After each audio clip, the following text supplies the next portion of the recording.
So thank you, not a normal school day, but welcome to CELT in Conversation.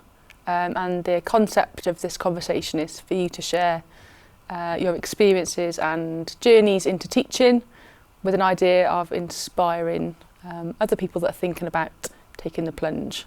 So what I thought we could do is start by thinking about your journeys into teaching and all those micro details that might help someone that's thinking about it pursue it. So Luce, do you want to start? Yeah, so I actually started here at Brannell School as a student. I then left Brannell, went on to do my A-levels at college, decided at college that I wanted to pursue a career in teaching. How did you decide that? I was doing a lot of sports coaching at the time, specifically in cricket, and was really enjoying that. So I thought, no, I'm going to go and give it a go. So I went to Marjon University and did a 3-year B.Ed in PE. Nice. I did the complete opposite of, I did A-levels, but then didn't know what I wanted to do, so I just went and did a degree I really liked. And then What's your degree in? Ancient history. Wow. Yeah, so I thought really about teaching when I was at school, but then wasn't sure, so I did a few different jobs in like event management and like alumni relations and stuff like that. And then a few years ago I was like, I don't know why I'm doing anything else. I've always wanted to be a teacher, really. And it was during COVID when loads of people were helping out, and I was like, I want to help too in like society. So then I did my ITT, which is my like initial teacher training through university, and then got into teaching. And our paths crossed, didn't they? Yes. At Trainee when you were a trainee. Yes, because I did my first placement at Bodmin, which wasn't part of CELT at the time, but is now. And then my second placement at Trainee, which is part of CELT and has always been. Yeah. Okay. Where were your placements too, Luce? So I did my, because I did a B.Ed, I did quite a few different placements. So I've been at various schools across Cornwall, but I did in my final year, I did my main placements at Bodmin College.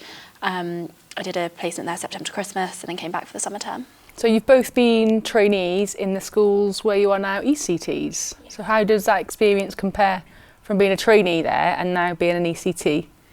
I found it really beneficial because I kind of, you knew everyone already. Absolutely. A little bit. So if you needed help with something or you kind of already knew who to go to.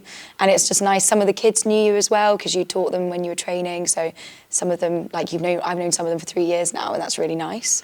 Yeah, quite similar. I think training there, you always learn through obviously your practice, so you could learn as you were going, and then that supported you when you went into your ECT years. If anything kind of went wrong or you needed to know who to go to for something, you always knew who that person was then in your first year. And it's like one less thing to learn, isn't it? All the new systems, because you already knew a lot of the systems already, so as you're trying to get to grips with everything else, you've got one thing that you don't need to worry about. Yeah, especially the relationships with the students, you build them up over time, and having that with your training year definitely supported me transitioning into my ECT year. Yeah, definitely agree. What about support? So when you were a trainee, what kind of support did you need, and what kind of happened? Who helped you? I was really lucky. I had obviously a really supportive mentor who was also the head of department, who offered me all the support I needed around me, both subject specific and more generally in a teaching perspective. I think it's also reaching out to all of the other people around you, because there's a few other trainees in the school, and utilising that as well. Yeah, I had the same as you. I had 2 completely different but really strong departments and mentors who were both head of department as well. That just really pushed me when I needed to be pushed, but like picked me up off the floor when I needed to be like supported. So I feel like I had like the best of both, of having kind of a super supportive first placement where everyone kind of looked after me really well, and then my second placement was much more like academic rigour and like just getting me to be the best I could be. But yeah, the same as you, I also had, there were lots of other ECTs and trainees around, and then kind of other mentors and other kind of coordinators who you could always turn to. And they were actually always very proactive about coming to you to check if you were all right. So you didn't necessarily have to wait or go to ask. You could just wait to be kind of until an opportunity came up. And that was nice, because I think I hear of other people who sometimes in other schools in like other parts of the country where they didn't get that kind of regular check-ins. And I don't know if it's a Cornish thing. I feel like people in the southwest just are very friendly.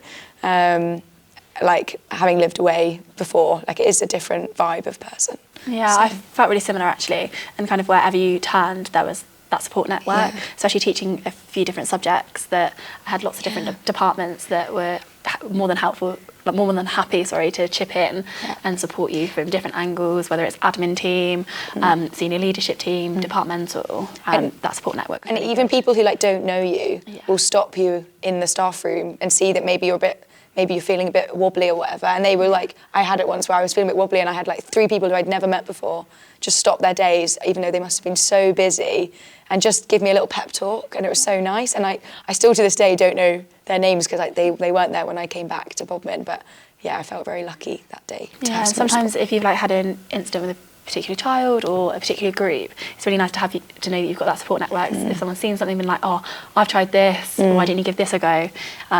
People are always looking out for each other, which is really nice. Thinking about the schools that you currently work in, do you think it's quite nice being part of a trust? Completely. I know all the opportunities with like our seminars, our ECT catch-ups, even in our training years, especially in PE, going to different schools and meeting different people. You can bounce your ideas off of people, see how they're teaching something in a certain way that might be a different way to how you've maybe approached it. Yeah. I think history is really different from PE because we don't necessarily have that kind of interaction. But the main thing I've really loved is I love being observed and getting feedback and thinking and being able to reflect on my teaching and think about how I'm going to push myself. And I love having observations from people from different parts of the trust because it just is a completely different perspective. Because obviously my head of department knows everything about our school context and our curriculum, but someone else comes in and they don't know any of that and they're just looking at different things. So I love the variety of feedback I get from being in a trust. So going back to the beginning of your journey, what did you anticipate were going to be your strengths and kind of areas for development? And then what were, and how did your trainee targets kind of compare to your ECT? That's such a good question. I think it would be really different for both of us as well, between our subjects. So for me, I have a background obviously in sports coaching and specifically cricket. So I didn't know that about you. Did you not? No. No, yeah, cricket's my main sport, so that's my kind of background in coaching a lot younger children. I love so that. Like my behaviour management and like kind of group control is obviously really important in PE. So I had that background, and I think that's really been beneficial for me in my training year, especially moving into my ECT year, having that those behaviour management strategies and group control. But I think because I was you weren't quite worried about behaviour? For me, I'd been in a lot of situations where I'd had big groups of children to manage and control, whether that be a coaching session on a Saturday morning or whatever that might be.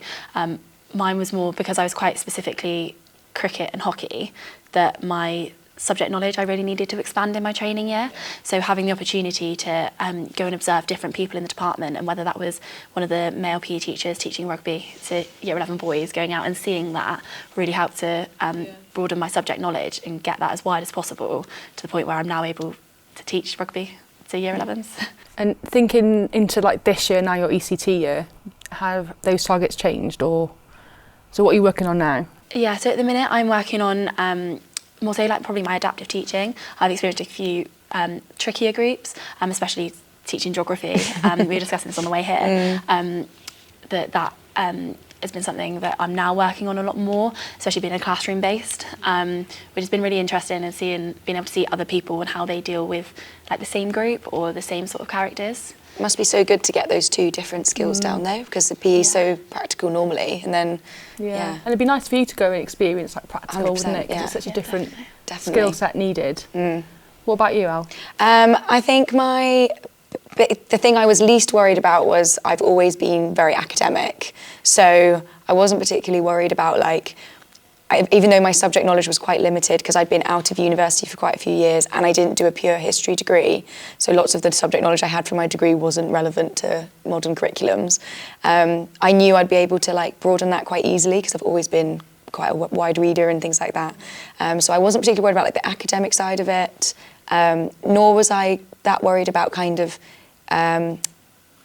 things like explanations and getting my message across to the kids. That wasn't particularly what I was worried about. I think the thing I was really worried about was behaviour management, because I just had never really been in a scenario like that. I'd managed rooms full of dodgy conference delegates, but that was it. And so it was kind of, I didn't know how I would react to it or how to do it at all. So that I really felt like I was learning from scratch. But I do feel like I have kind of like, I have a very loud voice. And tutor groups are next to each door, other. yeah, we can hear each other shouting. No, you're never shouting actually. It's just me. But no, I felt like I could like command a room quite well. But it's more the kind of like things that I would think of as pastoral. So that student, what problems do they have? How can you develop them and encourage them to make better choices that mean they can learn and everyone else can learn? That's the bit I found needed the most work, because I could command a room and run a room, but I couldn't help those individuals that needed a bit more help. But that, with a lot of kind of support and feed-in from other people around me, like I'm really lucky to have a head of year in my department and a very strong department for behaviour management. And I was in a training school where behaviour management in that department didn't really exist because they all had it down. So it was really amazing to see all of these things throughout for my training and now working, these people doing these really amazing jobs with pastoral roles. So you pick it up and you ask for advice. And it's a lot about experience, I think, with those pastoral things. And you can never write a book about it because you never know what you could come up with. And you like that, don't you? Yeah. Yeah. And every kid is different. Of teaching, that things will be different. Something that was one way for a child the day before could be different the next day. And it could be a complete new chapter for them. And there's no prescriptive way. Yeah. And you learn so much about that through experience and just being exposed to it. And that's why training is so fun, because you get an opportunity to like try all these different techniques with all these different kids, and because you're being encouraged to experiment and see what works for you. So it's really nice when you're in a supportive environment like we've been in, that you can do that. And thinking back to your training year, how did you juggle your PGC assignments, your planning, your reflections and all those kinds of things? I think we had a conversation about this at one of our seminars, and I said I'm massive for planning my week ahead. So I sit down on a Monday morning. What, 1 week, 2? Or as in like what I'm going to do in my specifically with my time during those weeks. So as in like my hour after school, what am I going to do in that time? So am I going to be planning this lesson, or am I going to be directing that to my assignment that I've got due? Yeah. That's how I managed it best during my training year. Obviously, my planning of the actual lessons is done. So like planning what to do in your frees. Yeah, and in your PPAs, in your planning time. Yeah. What you're going to use them for specifically. If I had to get, for example, my dissertation, if I had to get research, I was planning that into my week, so I wasn't then panicking about when I was going to be able to squeeze that in. It was planning for that time. I was very fortunate because I did mine differently. So my PGC was in a year.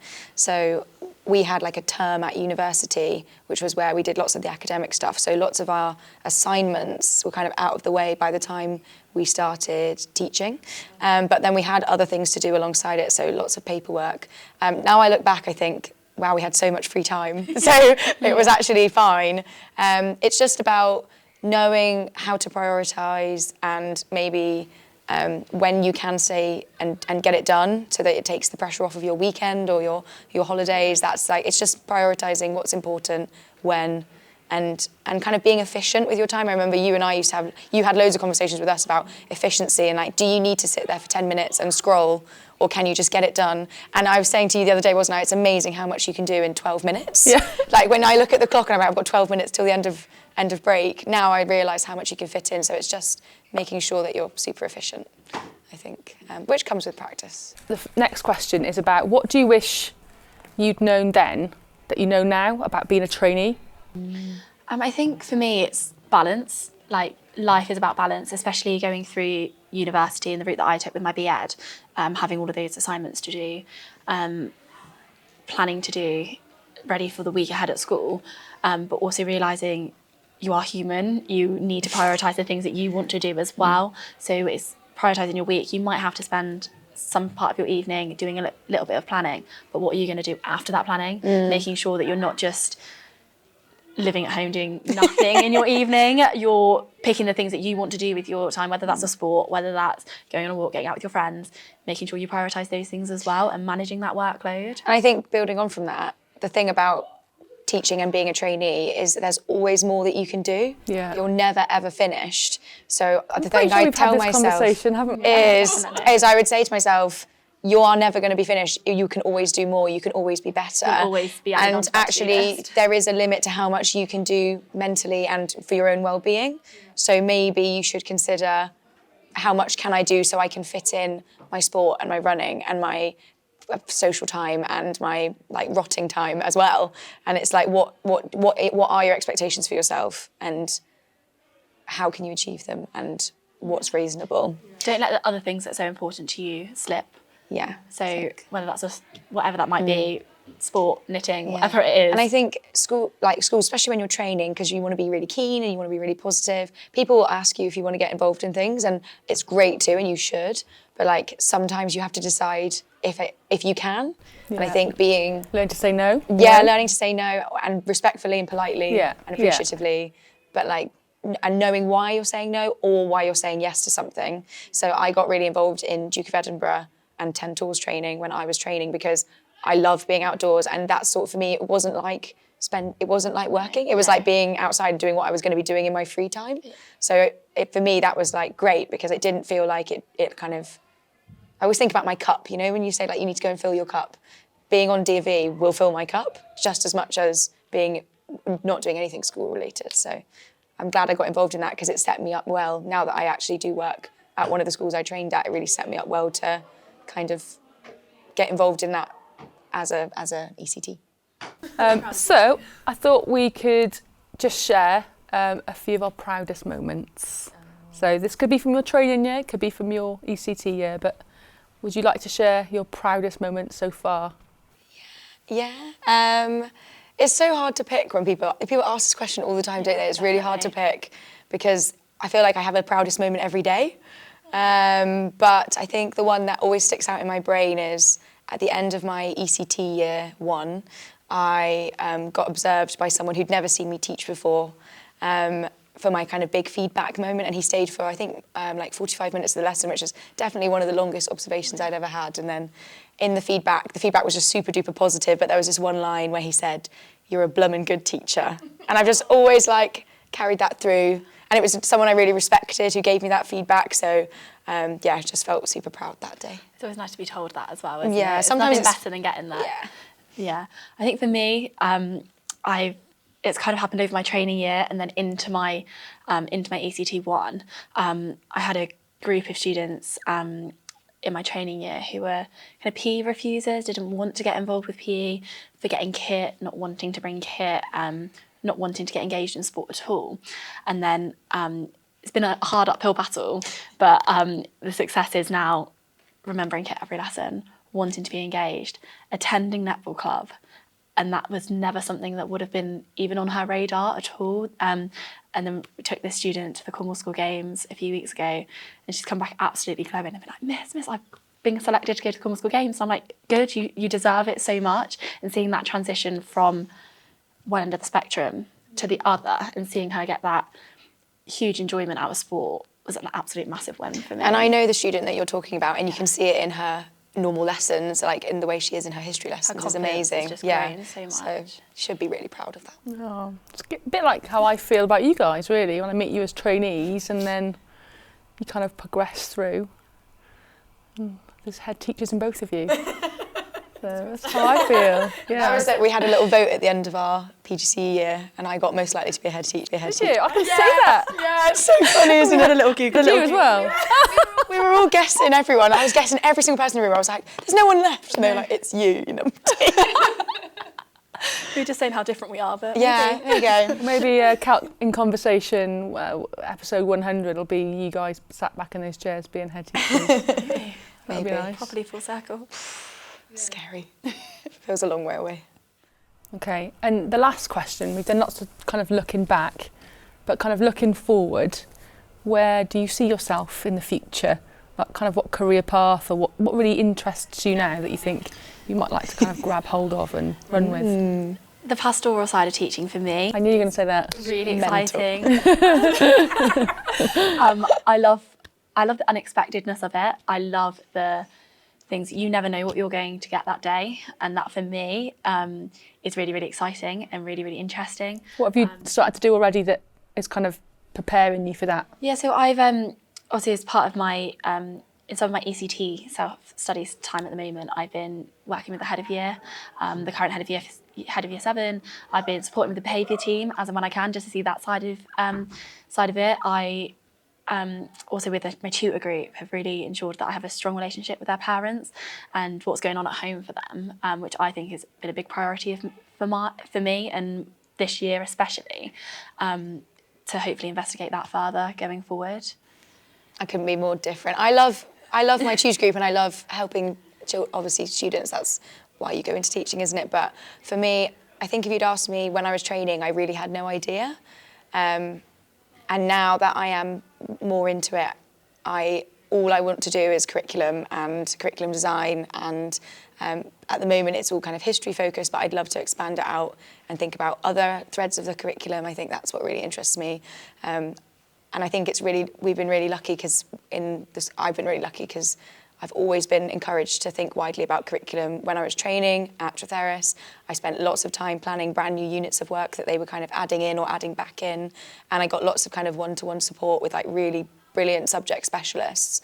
And that has I've taken all that experience that I got when I was training and brought it into my kind of actual career now. And I feel really strong and really capable in that area. And I know that my team now like really look to me and like rely on me to kind of not drive it, but like support and be kind of almost second in command, which is really fun. And I really love that. So without that kind of support when we were training, I don't think I'd have realised that was what I really enjoyed. But yeah.